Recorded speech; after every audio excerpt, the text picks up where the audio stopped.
This movie gets a 5 out of 10. Let me tell you why. I don't know what it is about M. Night Shyamalan's choice of stories, but this man, ever since The Sixth Sense, he just comes back with spectacle after spectacle after spectacle, and a lot of them let us down. I'm just gonna be honest. But what I like about him is he doesn't give a fuck, man. He just does what he wants to do, and that should be a message to all of us out there. Just have fun making stories. Knock at the Cabin isn't a bad movie. It's just, it's kind of infuriating, if I was to be honest. The big question I kept asking myself watching the whole thing was why? Why? Why do these people have to come to this cabin? Why do these guys have to choose who dies? You know what I mean? Like, why do these people end up killing themselves for every no that the guys give them?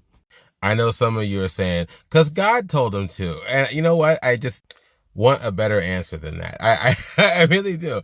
These people, like, they just come in there and just ruin this very lovely family's vacation. That's what the movie should be called. How to very, very rudely interrupt somebody's wonderful time with their daughter. I know what some of you are saying, but it's the end of times. They gotta prevent it. That's another thing I don't like. That's what the movie is. That's what it is. There's no twist to it. There's actually an end of times. Dave Bautista and his crew, they are there to stop it. Those two guys have to choose who dies. Technically, all three of them are supposed to choose, but she's a little girl. She's out of the equation. You're not going to have a kid choose or be one of the people being chosen. So it's just up to these two guys. And they love each other very much. They love each other. Could you imagine if one of you has to sacrifice the other significant other? And these four people just come up with some bullshit. Hey, the whole world's gonna die if you don't choose. At the very least. So the way it goes, every time they say no, one of those four people dies, right? Problem is, if you're anybody with a reasonable mind, you're not gonna believe them right away. So at least one or two of them's gonna kill themselves. The second one's like begging for her life, but I don't understand why. I mean, you're obviously gonna die. There's no way they're gonna believe you guys still. I also kept wondering, what happens if they don't kill each other? What happens if they don't kill themselves? What happens if they don't unleash these plagues? They're supposed to be like the four horsemen of the apocalypse, which is kind of cool. And the weapons are kind of cool if they showed them more.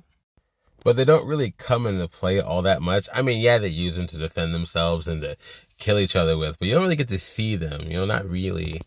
You also don't really feel like these people are the four horsemen, except for, of course, Dave Bautista. He's like the only one that feels that way. But it's kind of different. They have different representations. He's supposed to represent guidance because he's a second grade teacher. Can you believe that? That giant man as a second grade teacher. I don't believe that. But at the same time, I love Dave Bautista so much. It's fine.